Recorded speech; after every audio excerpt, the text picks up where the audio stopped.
Meus irmãos, a paz do Senhor. Para mim é um grande prazer estar aqui mais uma vez com os irmãos. A nossa finalidade aqui é compartilhar um pouco da palavra do Senhor, nosso Deus, e nessa sequência estamos expondo a carta universal de Tiago. Chegamos aqui no capítulo 1, no versículo 5, onde Tiago prossegue dizendo: e se algum de vós tem falta de sabedoria.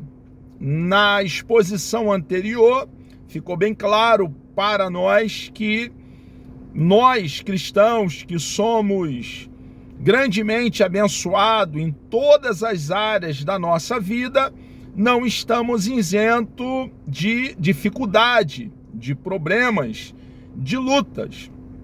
E os nossos irmãos aqui, que essa carta foi endereçada ali no primeiro século, estavam em fuga por não negarem o santo nome do nosso Senhor e Salvador Jesus Cristo.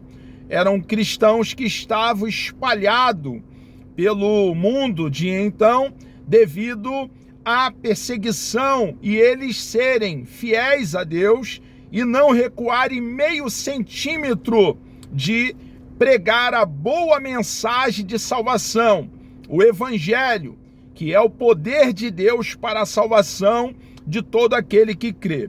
Nessa dificuldade, nesse cenário que eles estavam ali passando por grande dificuldade, perderam os seus bens, as suas posses, mas estavam ali se mantendo firme, anunciando as boas novas do reino, eram cristãos legítimos e fiéis. Aqui Tiago, então, ele deixa bem claro para eles e para nós também, igreja de nosso Senhor e Salvador Jesus Cristo aqui no século 21, que se temos falta de sabedoria, precisamos pedir ao nosso Deus. A sabedoria que Tiago está aqui tratando não é a sabedoria acadêmica. E observe que nós cristãos bíblicos não desprezamos a sabedoria acadêmica, o conhecimento, o estudo. O apóstolo Paulo mesmo foi um grande acadêmico. Houve ali, em dado momento, no finalzinho da Segunda Guerra Mundial, em que fizeram uma conferência em Londres. Nessa conferência, o escopo, o objetivo era falar dos homens mais cultos de toda a história, dos cérebros mais privilegiados, os grandes acadêmicos que a história revelou. E, pasme os irmãos, o nome do apóstolo Paulo estava lá entre grandes outros filósofos da história. Claro que eu estou falando aí de um conhecimento acadêmico. O apóstolo Paulo, que foi instruído aos pés do culto Gamaliel, o apóstolo Paulo que, escrevendo a maior parte do Novo Testamento, 13 cartas, citou em uma das cartas os poetas gregos. Ele conhecia tão bem e lia os poetas gregos de tal maneira que ele podia citá-los pelos nomes. Então, nós cristãos não desprezamos o conhecimento acadêmico, a formação. Pelo contrário, nós orientamos os nossos filhos a fazerem faculdade, pós-graduação, mestrado, e tendo a possibilidade, a oportunidade de sair do Brasil, ir lá para o exterior, fazer um doutorado, um pós-doutorado, um PhD, é a nossa orientação e a nossa oração ao nosso Deus. A formação acadêmica tem o seu lugar e tem o seu valor, mas aqui, nesse contexto, nesse cenário, quando Tiago aqui, ele fala sobre sabedoria, é a sabedoria funcional, é a sabedoria prática. Ele está fazendo referência, alusão à sabedoria que nós buscamos em nosso Deus para exercer na vida prática. Observe que Deus é a fonte dessa sabedoria. Deus é o detentor dessa sabedoria. Nós, então, precisamos nos colocar diante do nosso Deus, orando, buscando o nosso Deus, para que Ele nos dê conhecimento, entendimento, compreensão na sua bendita e preciosa palavra, dentro do seu querer, das suas diretrizes, e sendo norteado, governado por Ele, tomaremos decisões sábias. Saberemos, diante da complexidade que a peregrinação vai nos apresentar, como agir. Houve um momento em que Salomão, filho de Davi, e que reinou ali sobre Israel por 40 anos, pediu a Deus sabedoria para governar a grande nação de Israel, para liderá-los. E Deus deu a ele sabedoria. Ele foi um homem muito sábio, a despeito também, é claro, de ter o conhecimento acadêmico. Salomão, ele estudou. Isaías, o profeta, também teve um grande conhecimento.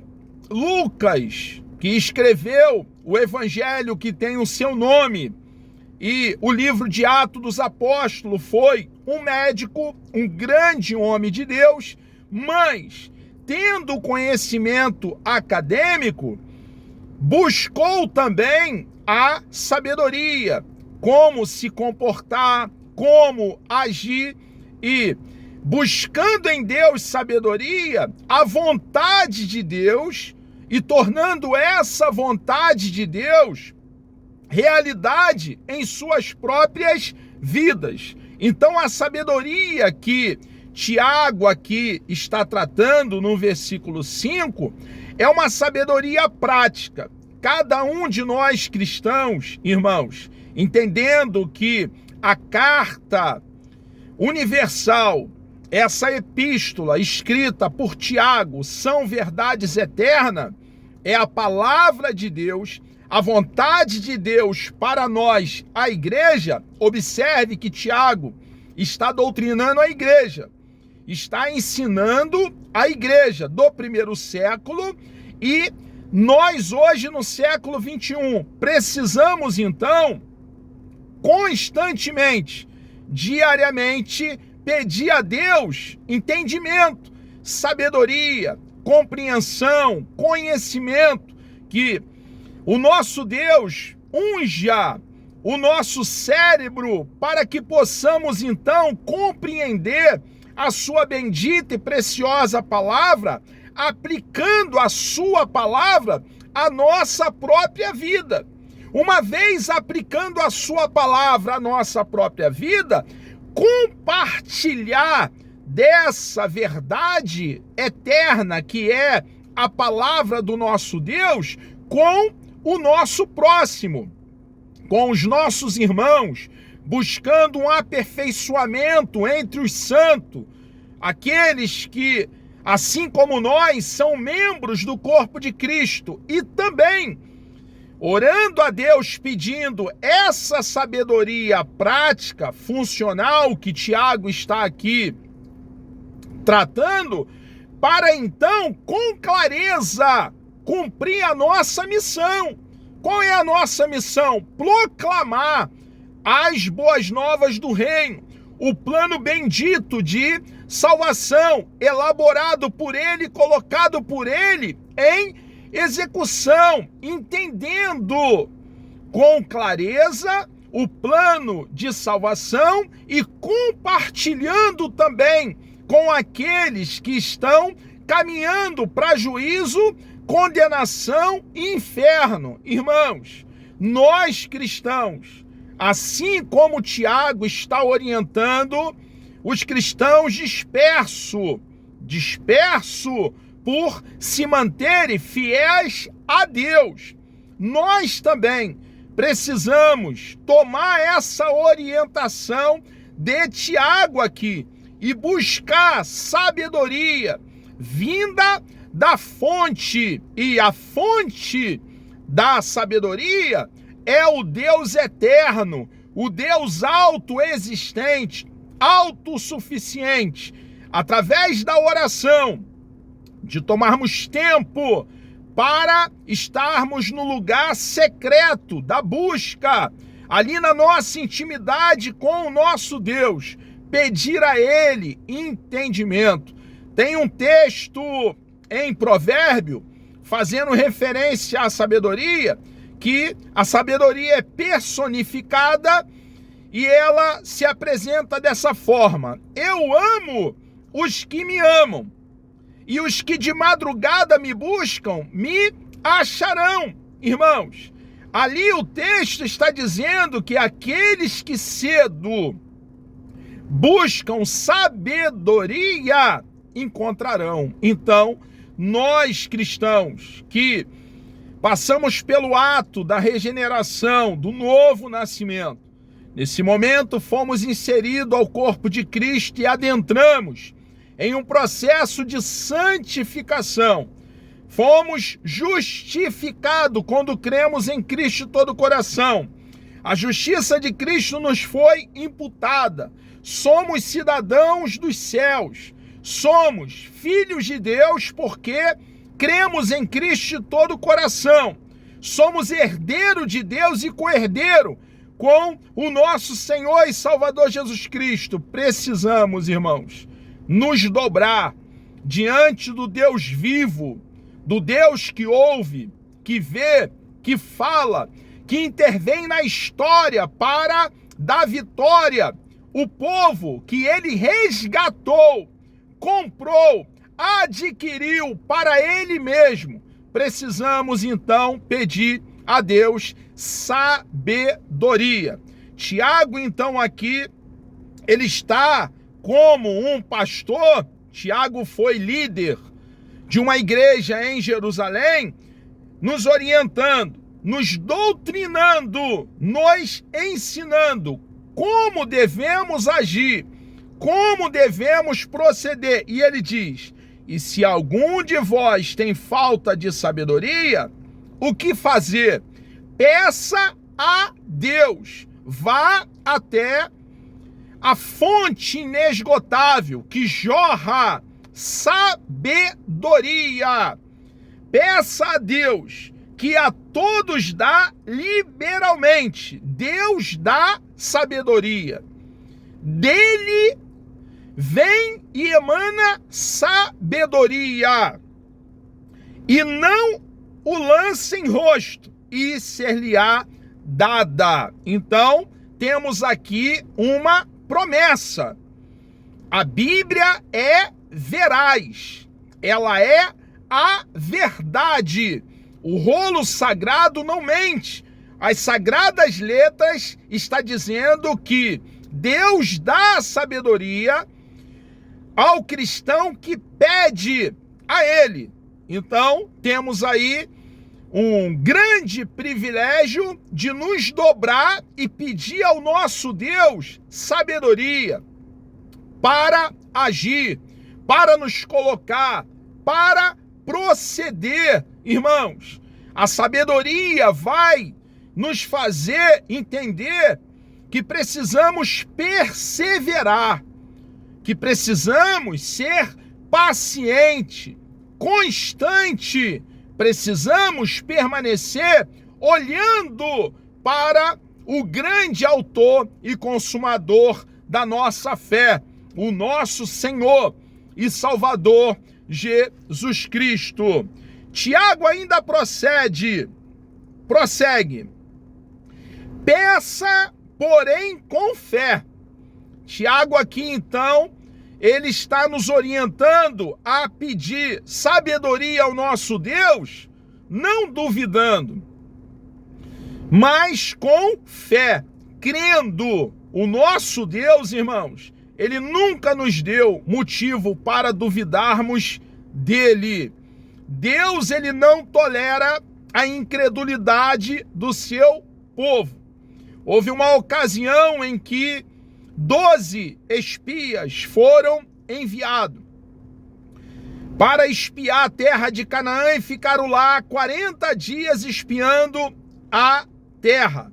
No retorno, 10 dos 12 espias que foram enviados, exceto Josué e Caleb, 10 dos 12 trouxeram um relatório de incredulidade àquela primeira geração que Deus havia tirado com mão forte, braço estendido e juízo grande da casa da servidão. Esse relatório trazido pelos 10 espias fez o povo desmaiar na incredulidade e o povo duvidou de Deus. Um povo que viu os grandes feitos, grandes sinais, maravilhas, prodígio operado por Deus lá dentro do Egito. Deus despedaçou o Egito. Deus golpeou o Egito e arrancou ele mesmo o mérito, a honra, a glória, o louvor, o enaltecimento, somente a ele pertence. Importa que ele cresça e que nós diminuamos. Ele arrancou o seu povo de dentro da terra do Egito, debaixo do jugo de Faraó e dos açoites dos egípcios. Eles viram, irmãos, essa primeira geração foi testemunha ocular dos feitos, mas eles agora estavam imersos na incredulidade. Diziam que os seus filhos seriam despedaçados por gigantes, porque havia lá os filhos de Enaque, os gigantes.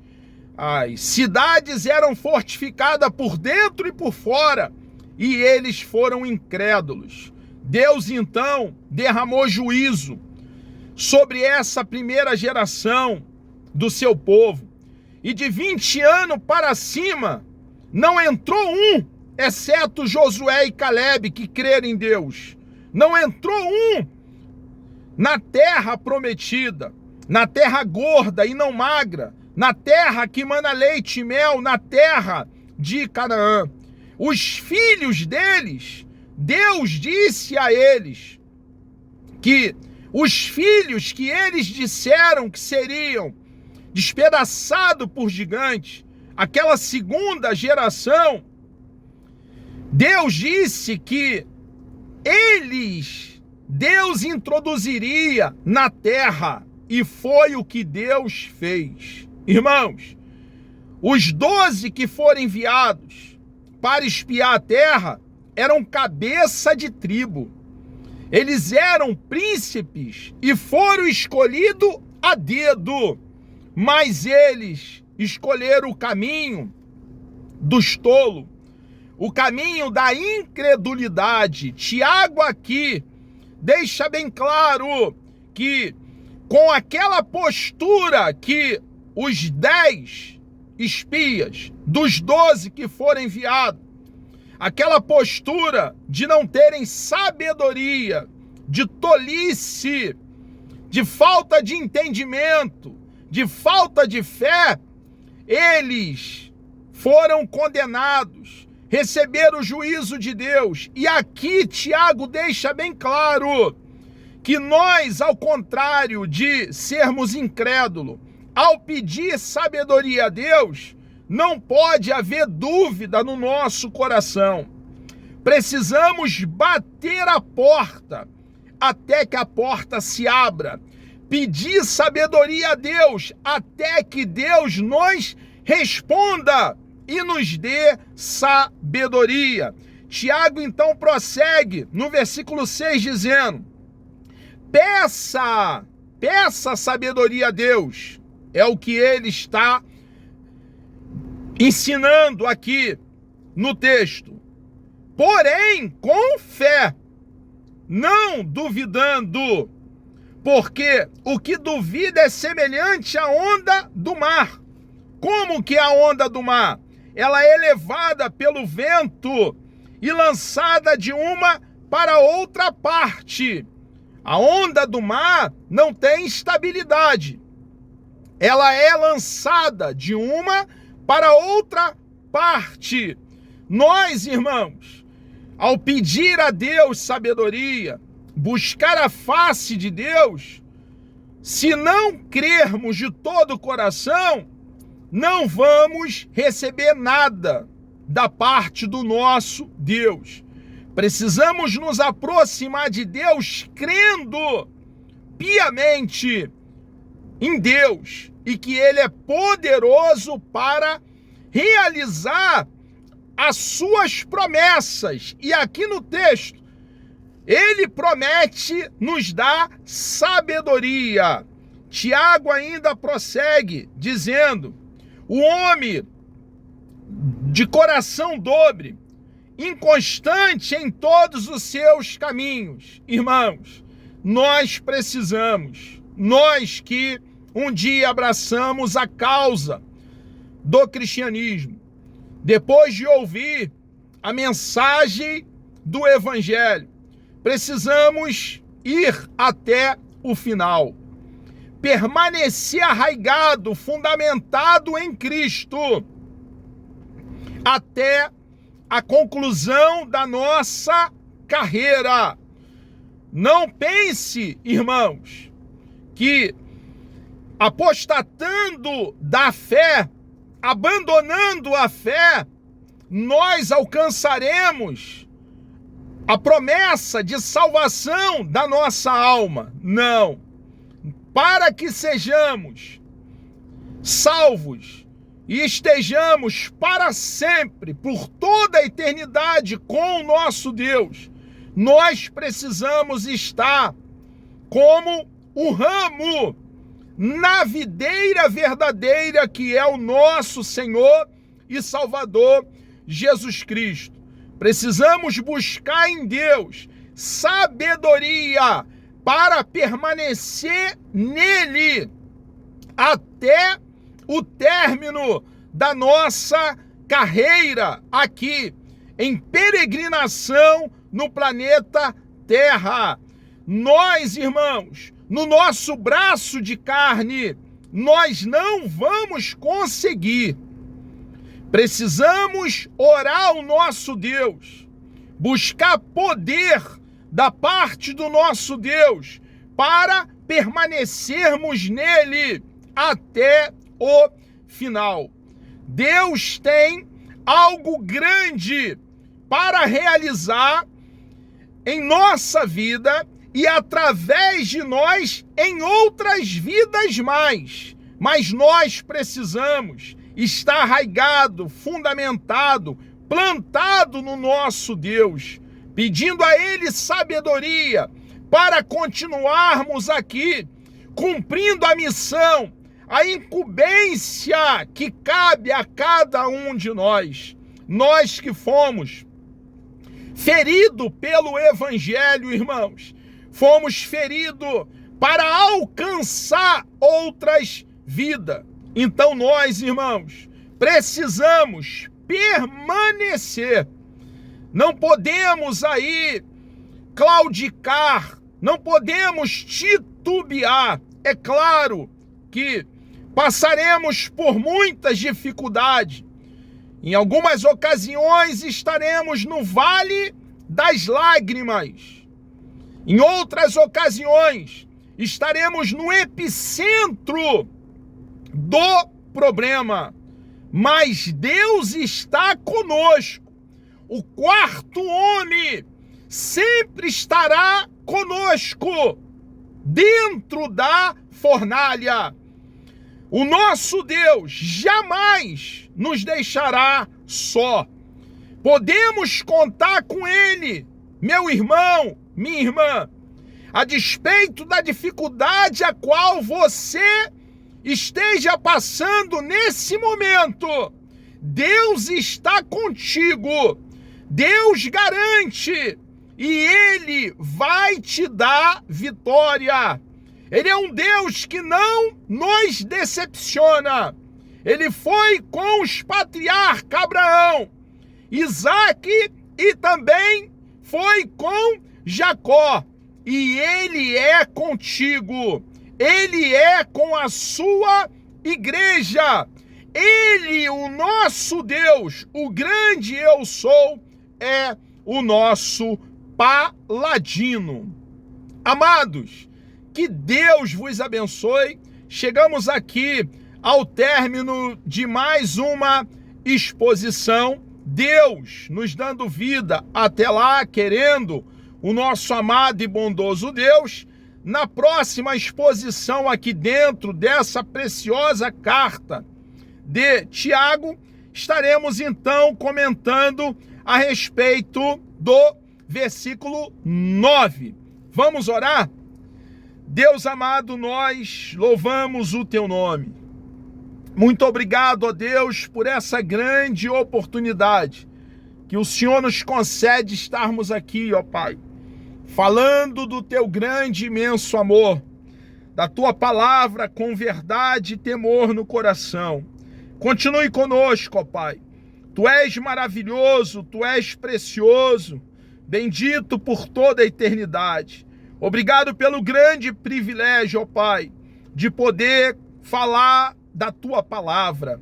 Peço uma bênção especial sobre os teus filhos, ó Pai, que estarão participando dessa exposição na carta de Tiago. Entrego nossas vidas nas tuas mãos. Por favor, meu Deus, nos dê um dia produtivo, abençoado e na tua presença. Assim oramos e lhe agradecemos, ó Pai, certo da vitória, em nome de Jesus.